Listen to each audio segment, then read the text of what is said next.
Hello student.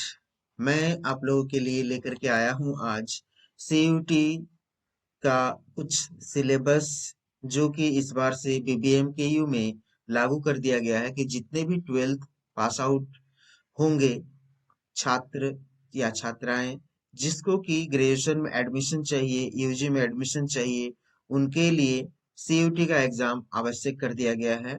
और अब आप लोगों को सीयूटी का एग्जाम क्लियर करने के बाद ही ग्रेजुएशन में एडमिशन हो सकता है।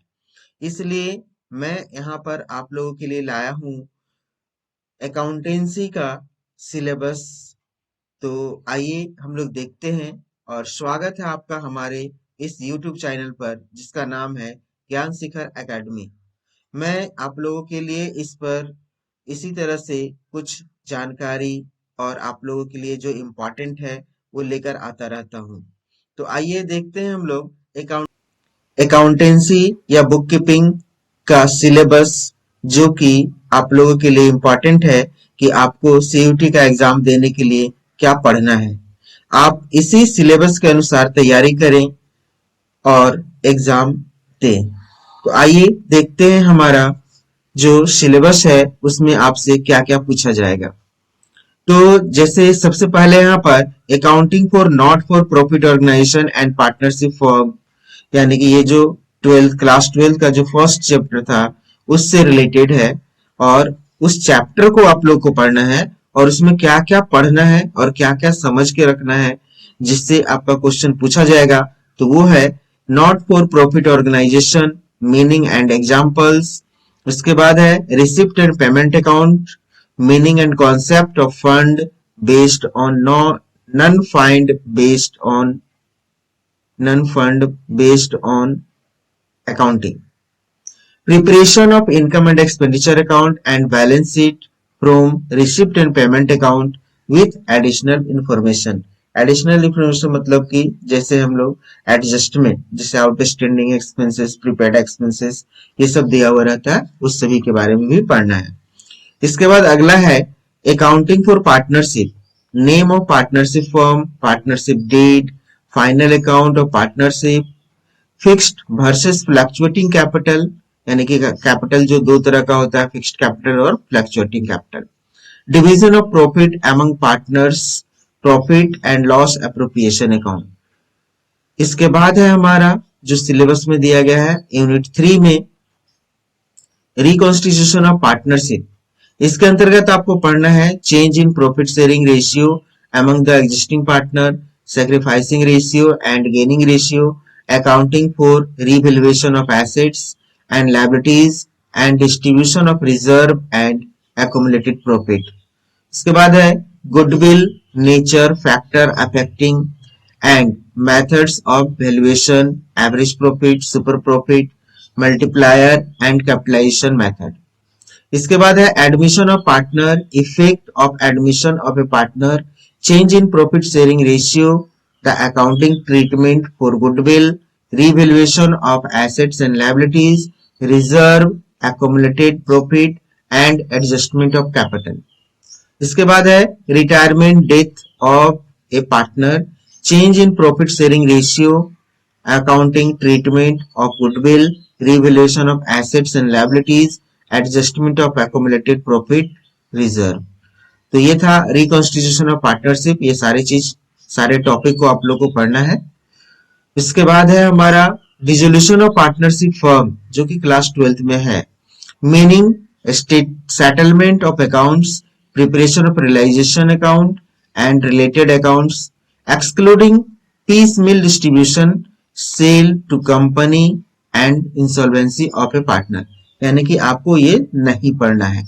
Exclusive piecemeal distribution, sale to company and insolvency of a partner, इसको छोड़कर बाकी जो टॉपिक है meanings, settlement of account, preparation of realisation account and related account, ये पढ़ना है।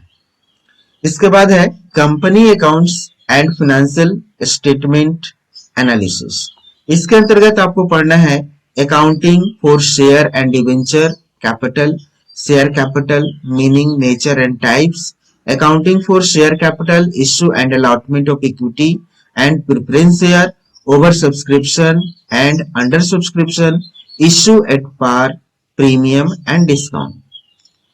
Call in advance, calls in arrear, issue of share for consideration other than cash, यानी कि जिसमें एसेट्स खरीदते हैं और खरीदते हैं और उसके बदले में शेयर इशू करते हैं, उस टाइप का. So forfeiture of share, accounting treatment, reissue of forfeiture share.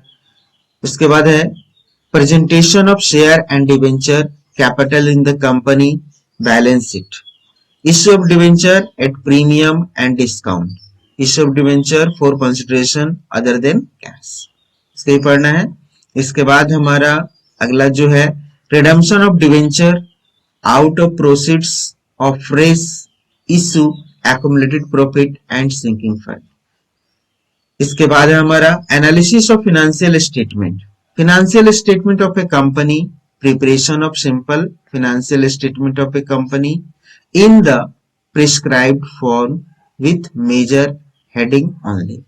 Financial analysis, meaning, significance, purpose, limitation, tools of financial analysis, comparative statement, common size statement, accounting ratio, meaning and objective, type of ratio.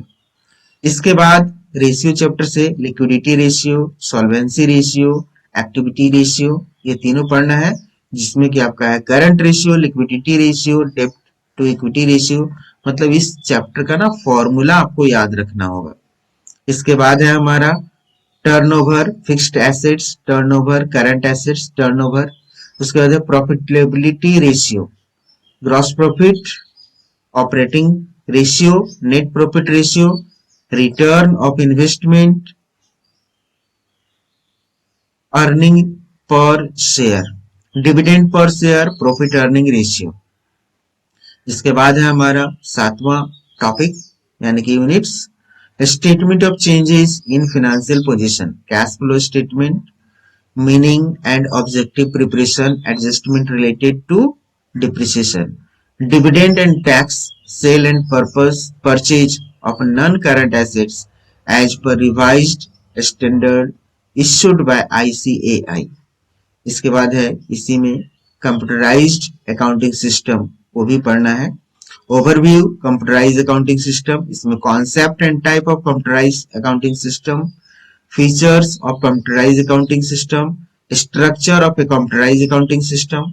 इसके बाद हमारा using computerised accounting system, step in the installation of CAS, preparation of chart of accounts, quantification and hierarchy of account heads, data entry, data validation and data verification, ये सब पढ़ना है.